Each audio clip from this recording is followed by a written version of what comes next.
iniciar uma série de mensagens, 3 mensagens num único capítulo da Bíblia. Capítulo 14 de João. Tá? Se você quiser abrir sua Bíblia, capítulo 14 do Evangelho de João. João, capítulo 14.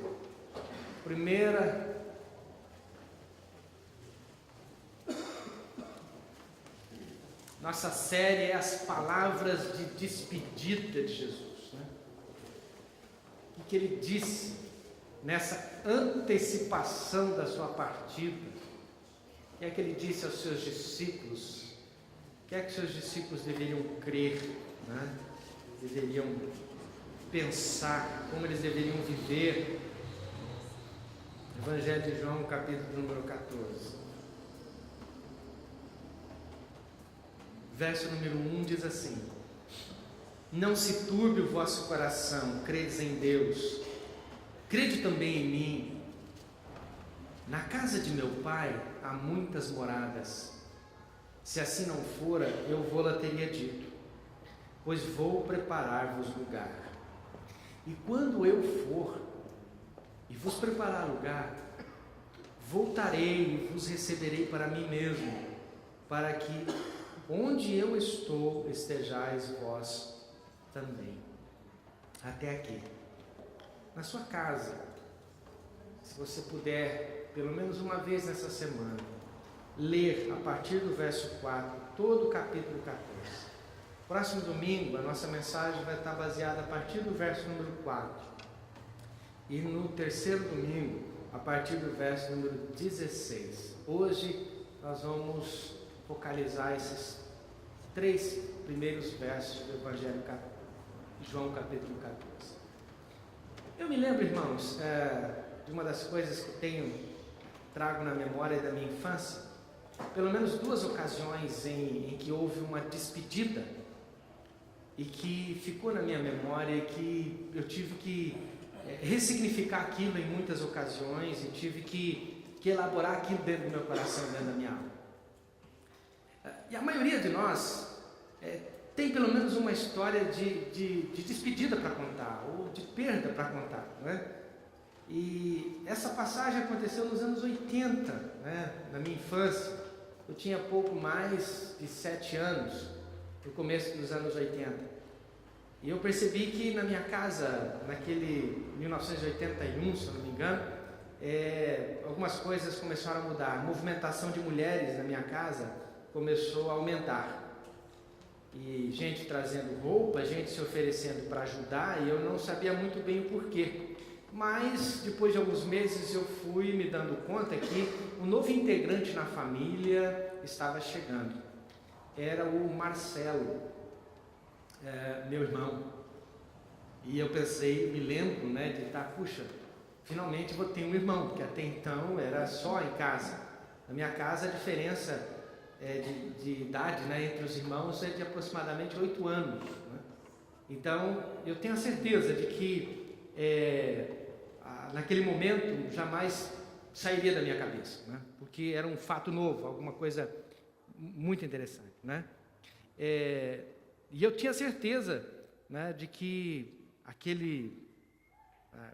aquela criança que estava para chegar, eu não tenho certeza se era menino ou se era menina, porque minha mãe provavelmente não deve ter feito nenhum tipo de ultrassom, né, para saber.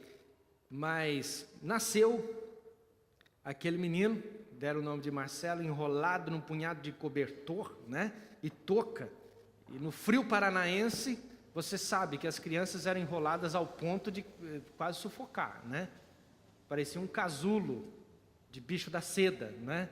Só um narizinho de fora.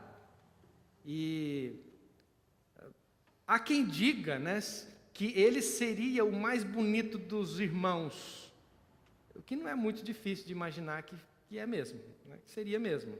Mas 3 meses depois, o Marcelo, meu irmão, já não estava mais ali. Tinha ido embora. Deus o levou com 3 meses de vida. E me lembro da minha mãe, durante algum tempo muito triste, o meu pai quieto, né? Me lembro daquele velório que foi feito na casa do meu avô. E aí eu fiquei só novamente. Talvez alguém tenha me explicado algumas coisas, mas eu não me lembro, né?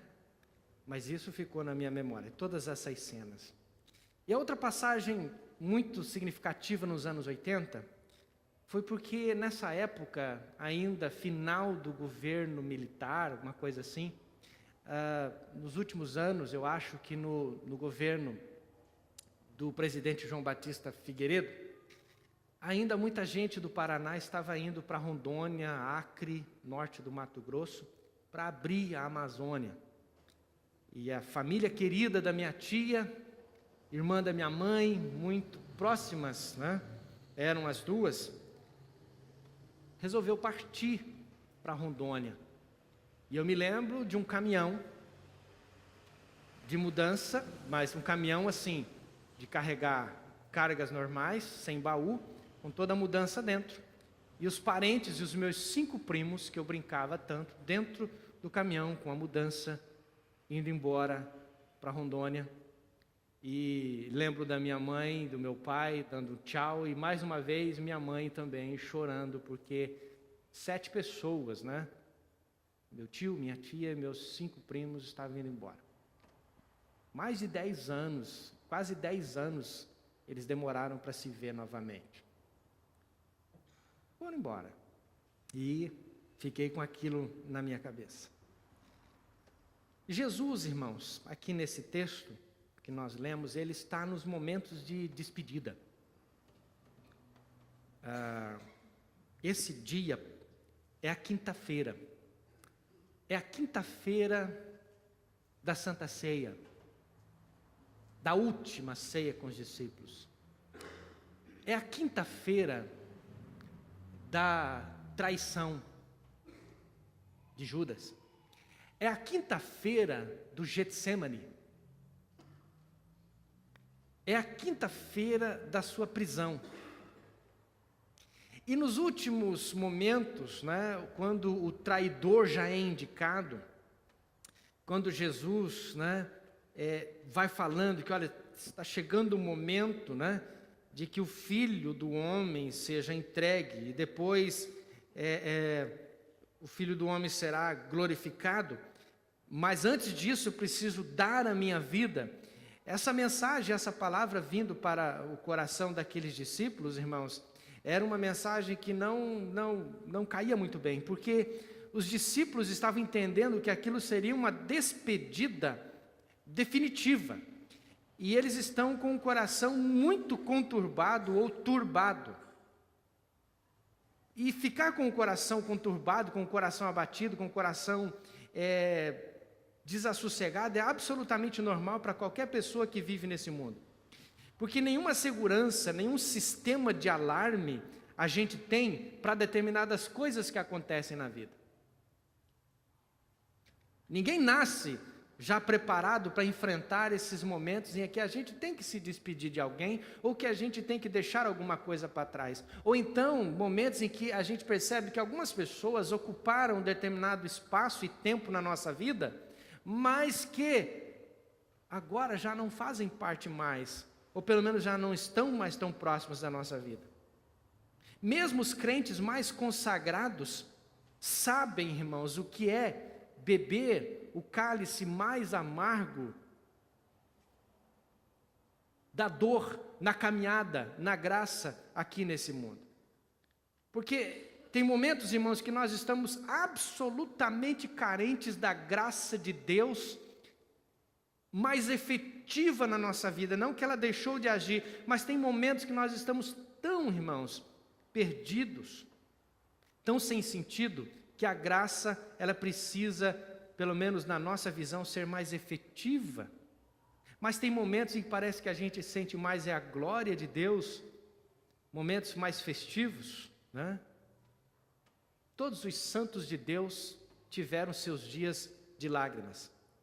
E Jesus estava preparando aqueles discípulos para enfrentar os seus dias, né? Talvez estivessem também bastante envergonhados, porque Jesus os havia advertido de que eles não ficariam ao seu lado. Jesus também os havia advertido de que quando o pastor fosse ferido, as ovelhas correriam. Estavam talvez perplexos por Jesus lhes falar que um dentre eles seria o que haveria de trair. O Messias seria traído, o Messias seria enviado para a cruz, o Messias passaria por açoites, por perseguições, pela prisão, pela tortura, e eles o veriam numa situação inimaginável, pregado numa cruz. Diante disso, diante dessa situação em que eles estavam, Jesus enuncia: olha, não se turbe o vosso coração. Não se turbe o vosso coração. A tradução, irmãos, mas talvez aqui fica mais claro essa ideia, diz: não deixe que o seu coração se aproxime demais do problema, de modo que tudo seja problema. Jesus está aqui, meus irmãos, dizendo para eles que olha, vocês querem viver uma vida vitoriosa, preste atenção numa coisa, para que o seu coração não se atemorize, não se perturbe, vocês precisam viver com fé em mim, ou com fé em Cristo, olhando para nós e nas suas palavras. Verso número 1, Jesus diz assim: credes em Deus, credes também em mim. Significa, irmãos, que já que os discípulos creem em Deus, naturalmente, resultado natural da crença em Deus, eles deveriam crer também nele. A forma que Jesus constrói aqui a sua frase, irmãos, é indicativa, é imperativa de que é consequência da crença em Deus crer em Jesus. Isso, irmãos, me faz pensar que não existe uma fé em Deus dissociada de uma fé em Jesus Cristo e na sua pessoa. Isso, irmãos, joga por terra toda e qualquer possibilidade de sincretismo e de mistura com qualquer outra religião. O Deus que nós acreditamos, que está na Bíblia, ele é revelado no Filho. E é através dele que nós conhecemos o Pai. E quem conhece o Pai, conhece o Filho. Mas não é uma fé simplesmente intelectual. É uma fé que pode nos ajudar naqueles momentos em que a intelectualidade pouco vale. É naqueles momentos, irmãos, em que a angústia se instala ao nosso redor e que quer penetrar na porção mais íntima da nossa alma e quer tomar conta da nossa vida, em que às vezes todo e qualquer conhecimento teórico ou todo e qualquer assentimento mental nada vale, mas é uma fé que é capaz de se enraizar, irmãos, para as nossas emoções. Jesus diz assim: credes em Deus, credes também em mim. A palavra aqui, irmãos, tem a ver com fé, mas a primeira frase aparece a palavra coração. Mesmo que eu diga é com o coração que se crê, mas também é com o coração, irmãos, que a gente sente, que a gente se emociona, que a gente chora. As nossas lágrimas nada mais são, irmãos, do que a expressão daquilo que está acontecendo lá dentro. E que, trazendo para fora, as outras pessoas podem ver, podem perceber. Tem momentos, irmãos, na nossa vida em que a Bíblia, ou que as palavras que Jesus nos disse, tem que deixar de ser simplesmente uma memorização para ser para nós uma, digamos assim, uma raiz na alma, aqui dentro, lá. Não é uma fé na fé, mas é uma fé no grande Deus, que é o Pai de Jesus Cristo.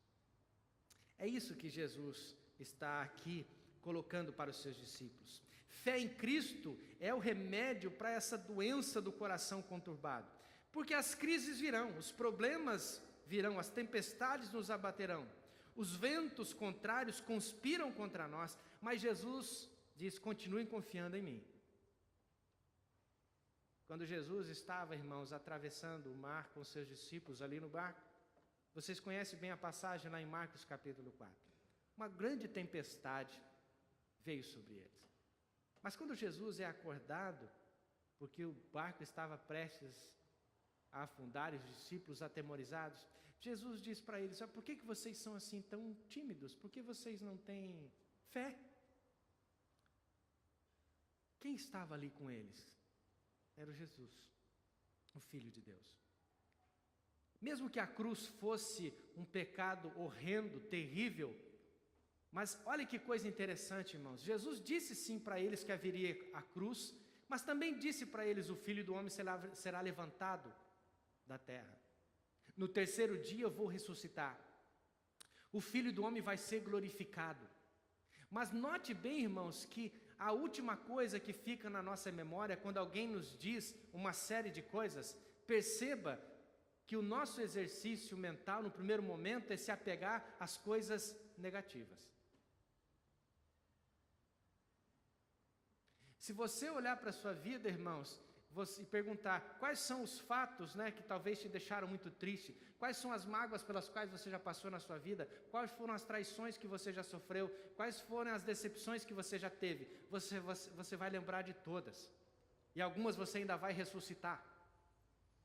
Mas eu diria para você: então fale das tuas alegrias, fale do que você aprendeu durante as crises que você passou. Não, a gente tem dificuldade de falar essas coisas, nós vamos ficar simplesmente, irmãos, com a parte mais negativa, digamos assim.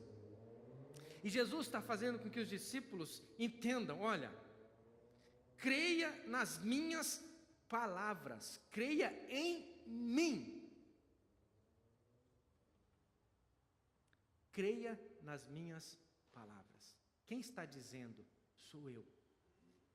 A segunda coisa, irmãos, que nos ajuda a viver nesses momentos em que o coração pode ficar conturbado, nós precisamos viver com os olhos no céu, ainda que os pés na terra.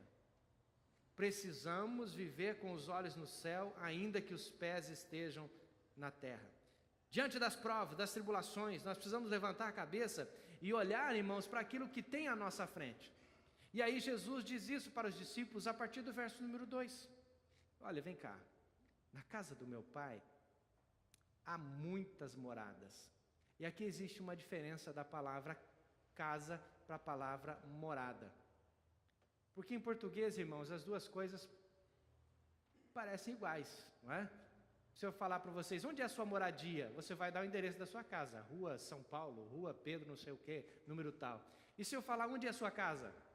Você vai provavelmente falar a mesma coisa. Mas em grego aqui é diferente. A palavra casa aqui, irmãos, seria a construção toda, o lugar todo. Mas a palavra morada seria as salas dessa casa. E Jesus usa essa figura para dizer para nós de valores, irmãos, aos quais nós não estamos acostumados, que são as questões espirituais, que por mais que a gente tente pensá-las, nós só conseguimos imaginá-las por figuras. E é por isso que a Bíblia nos dá figuras para falar de valores espirituais. Figuras estas que nós temos, irmãos, em comum, que é a questão de uma casa. Todo mundo sabe o que é uma casa. Então, para falar do céu, para falar lugar da habitação divina, do lugar da presença suprema, plena de Deus, Jesus chama este lugar de casa do seu Pai. E ele diz: na minha casa, na casa do meu Pai, tem muitas moradas, e eu vou preparar um lugar para vocês. Preparar para receber alguém, irmãos, era uma cerimônia muito interessante. Se começava, vários dias antes de receber a visita. Ao contrário da nossa cultura latina, ou pelo menos brasileira, que a gente tem o costume de receber as pessoas, às vezes até a gente vai na casa de alguém, nem avisa, chega lá e tal, Alguns, por exemplo, que nem o pastor, chega na hora do almoço, por volta do meio-dia, né? Acostumado, ô pastor, que bom que o senhor veio almoçar, né? A maioria de vocês fala assim, os outros que não gostam eu não sei, não fala, né?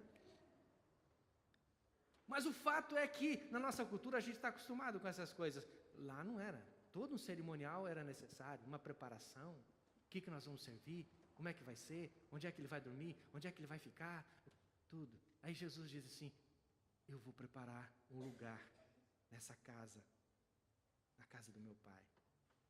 Então, se não for assim, ou seja, se isso não for verdade, se assim não fora, eu vou-lhe teria dito, ou seja, se eu tivesse errado, se houvesse alguma possibilidade de eu estar errado naquilo que eu estou afirmando, eu diria.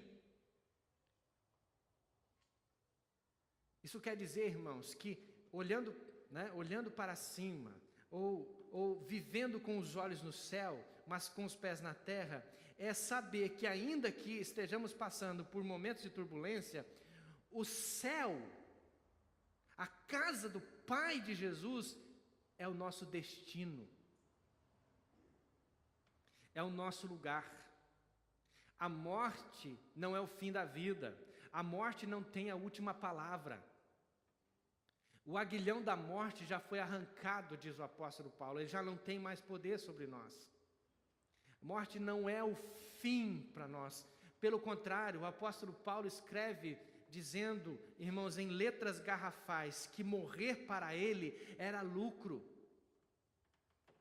era deixar o corpo e habitar com o Senhor, era habitar com Cristo, era olhar diretamente para os seus olhos, era comparecer diante dele, era estar no seio de Abraão imediatamente. Quem morre em Cristo não vai para o cemitério, não vai para o purgatório, mas vai para o céu.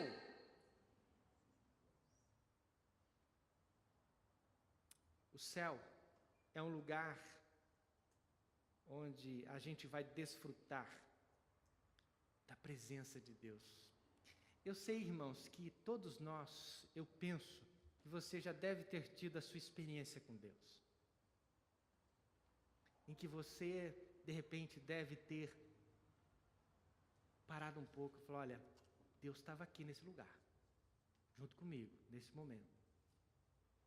E a Bíblia está repleta, irmãos, de momentos assim, de grandes personagens bíblicos que tiveram momentos assim. Mas nada e nenhuma experiência que vivermos aqui será comparável à experiência que teremos na casa do Pai.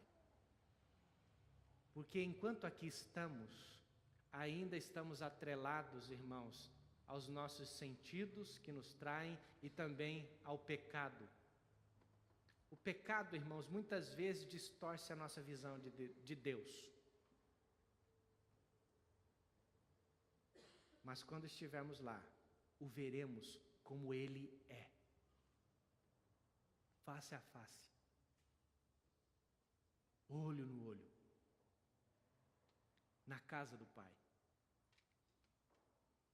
Quem aqui teve o privilégio, alguns infelizmente não tiveram esse privilégio, de repente ter convivido em família, esse estilo de família nuclear, né?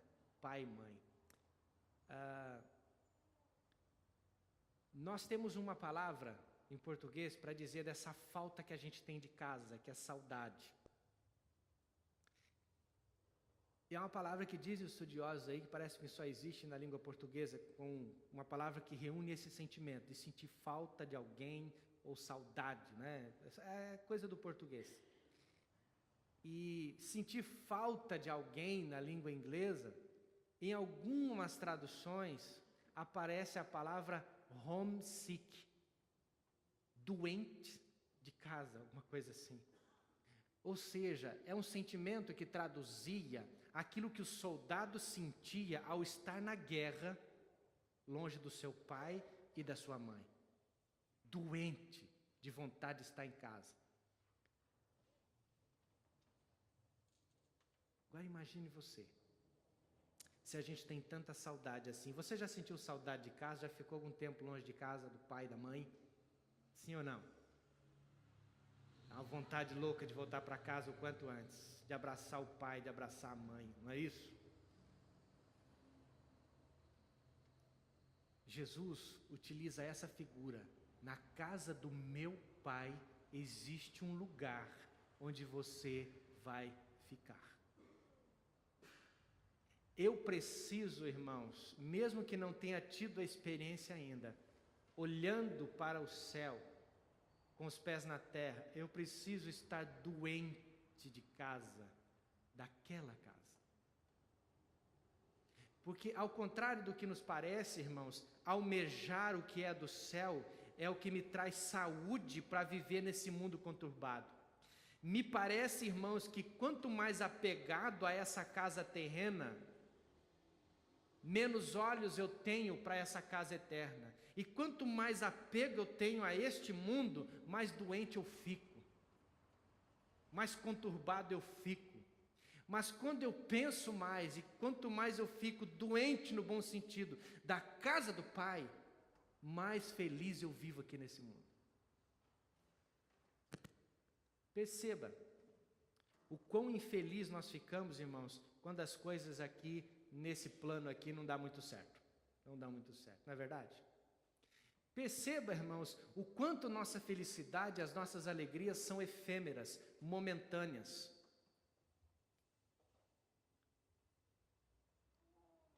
Preste atenção, você pode ter comemorado o casamento do seu filho no sábado à noite, numa festa maravilhosa, mas no outro dia, se você amanhecer resfriado, parece que o seu dia acabou.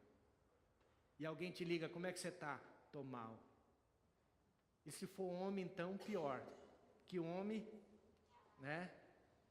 Ele já amanheceu resfriado no domingo de manhã e já pede para a mulher ligar para o patrão. Avisa o patrão, estou morrendo, estou com taquicardia e tal. Já procuro PAN. Não, PAN não, aqui é UPA. É porque lá no Paraná era PAN.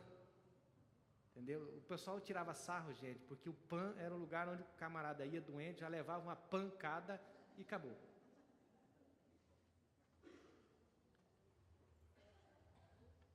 E aí a felicidade já foi embora.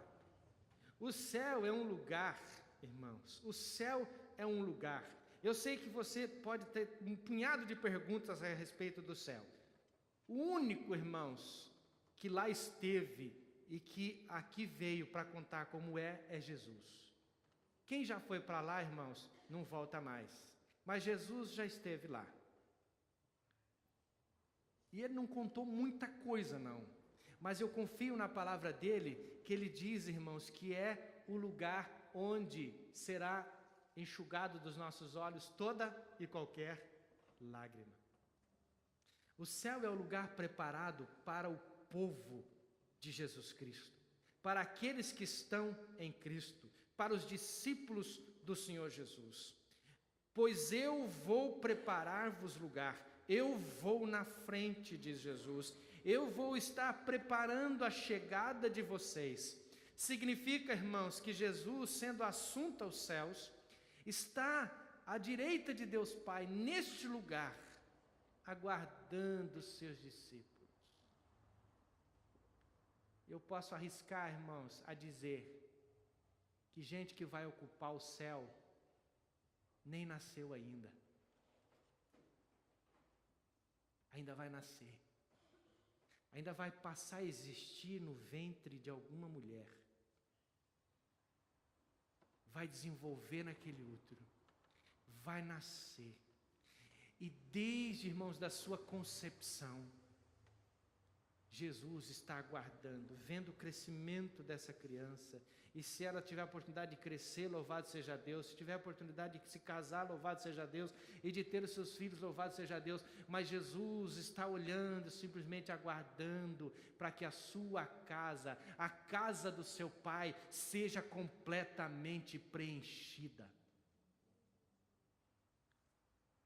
Isso deveria mudar, irmãos, alguns sentimentos que nós temos.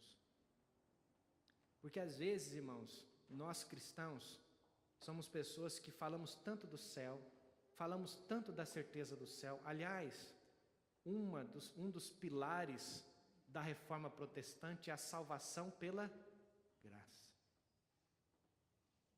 Ou seja, se não precisa do meu da minha obra para que eu seja salvo. Ou seja, se eu sou salvo pelo mérito de Cristo, então, meus irmãos, o crente de verdade não deveria estar tão desesperado por questões deste mundo e por questões da morte, por exemplo.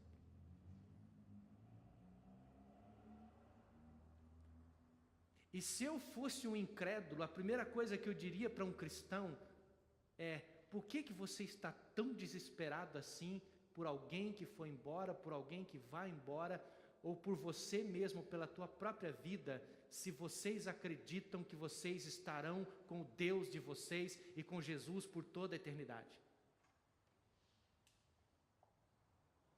É uma incoerência a nós.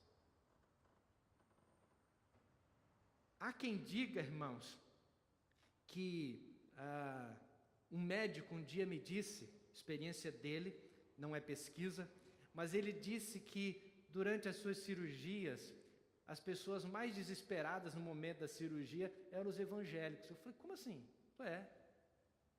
Mas por que? Elabora mais esse negócio comigo. Ele falou assim: talvez porque eles acreditam que vão prestar conta da vida deles, né? E talvez os outros que acham que está tudo certo, que não tem nada e tal. Eu falei: talvez seja isso, não sei, carece de investigação. Porém, irmãos, quando Jesus disse para nós: eu vou preparar lugar, e voltarei e vos receberei para mim mesmo, para que onde eu estou estejais vós também. Você já foi criado numa família de mais de um ou dois irmãos? Quem foi criado aqui numa família de um ou dois irmãos? 3 irmãos, levanta a mão. 4, 5, 6, 7. 7 irmãos, um lá. Outro aqui. 8 irmãos.